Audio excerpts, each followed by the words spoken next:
They told you to say it, but did you ever stop and let it say you? La ilaha illallah. You've recited it 1,000 times, but have you ever let it destroy you? Because this is not a phrase, it's an explosion, a fire meant to burn every idol inside you.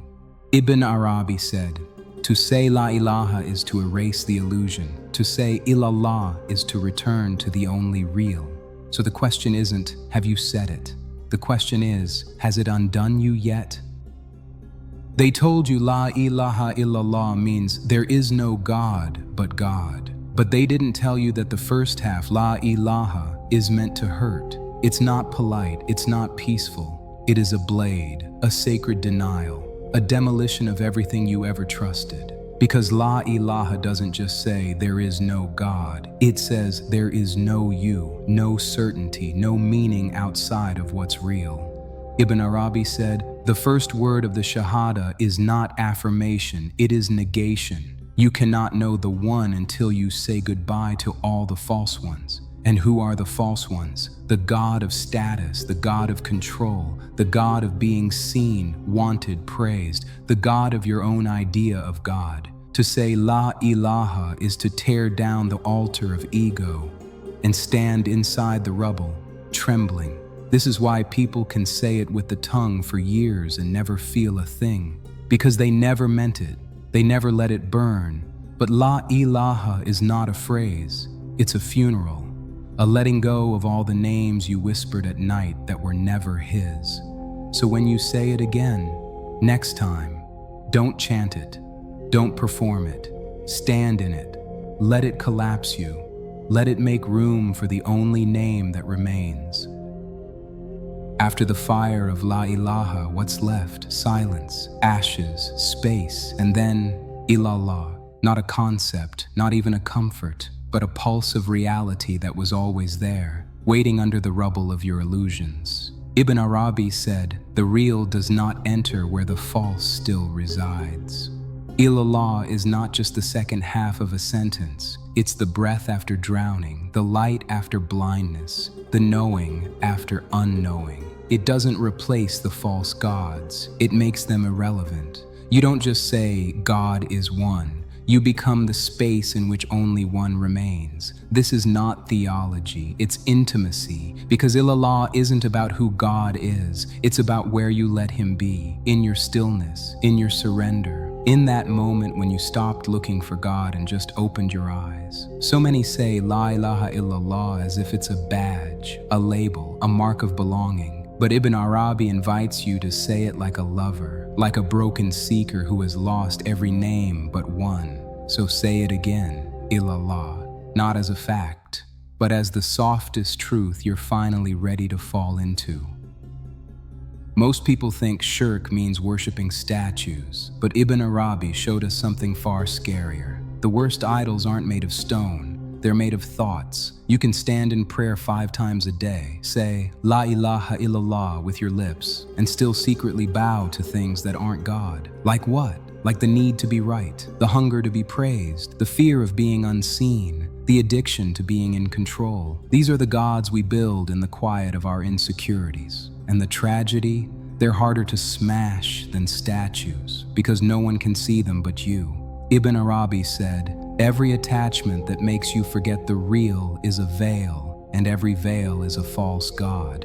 The Quran didn't say, worship God and avoid statues. It said, so whoever rejects Tagut and believes in Allah, 2256. Tagut means anything you give power to besides the one. Your pride can be Tagut. Your trauma can be Tagut. Even your idea of a perfect spiritual self can become the very idol that blocks your Lord. That's why La ilaha must come first. It doesn't just prepare you for God, it clears the throne. So don't rush through this declaration. Say it slowly. Say it like someone pulling weeds out of their own chest. Because if you really mean it, you're going to lose things. But what you lose was never you to begin with. Here's the hardest truth Ibn Arabi ever offered. Even your idea of God can become a veil between you and God. We imagine God as distant or angry or only merciful. We imagine him in our image, a bigger, invisible version of our own desires and fears. But La ilaha doesn't just destroy external idols, it shatters your internal projections too. The real is not an idea, not a character in your religious imagination. Ibn Arabi said, "The real is veiled by the very name, God." Think about that. You say God, but are you pointing to the infinite or just the shadow of your own expectations? The ego loves to worship its version of God, the one who agrees with its opinions, punishes its enemies, rewards its ambitions. But that's not worship. That's self-projection wearing divine clothes. Real Tawhid, the unity of God, requires the collapse of the God you invented. That's why Illallah feels like silence. Because when every false image dies, what's left can't be described. It's not a being out there, it's being itself. So ask yourself, when you say Allah, is it the one who made you, or the one your fear made up? This is why Ibn Arabi insisted, the path to God ends where all concepts fall. La ilaha illallah is not the name of a God. It's the death of every image so that the real can finally appear. Every time you say La ilaha illallah, something in you should die. Not your body, not your soul, but your false center, the voice that says, I am the doer, I am the one, I am enough. Ibn Arabi taught that the ego loves to sit on God's throne, not by claiming divinity directly, but by always putting itself at the center of the story. Look closer, even your spiritual path can become about you, your growth, your enlightenment, your peace. But La ilaha illallah cuts deeper than religion. It cuts through identity. It whispers, you are not the light, you are the window. And the clearer that window becomes, the more the divine can shine through.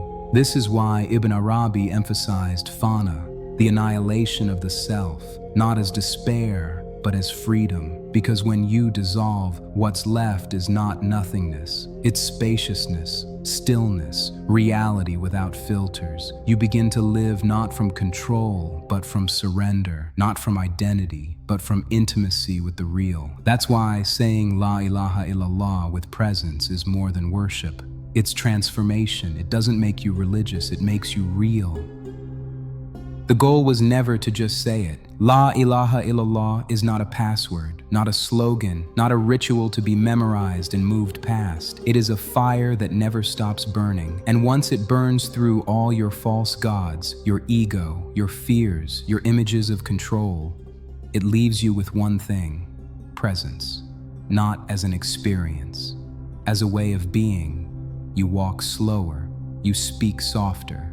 You look at others not as strangers, but as windows, because now you know the one you seek is not out there. He is the source within all things. Ibn Arabi said, true Tawhid is not saying God is one. It's seeing only one everywhere you look.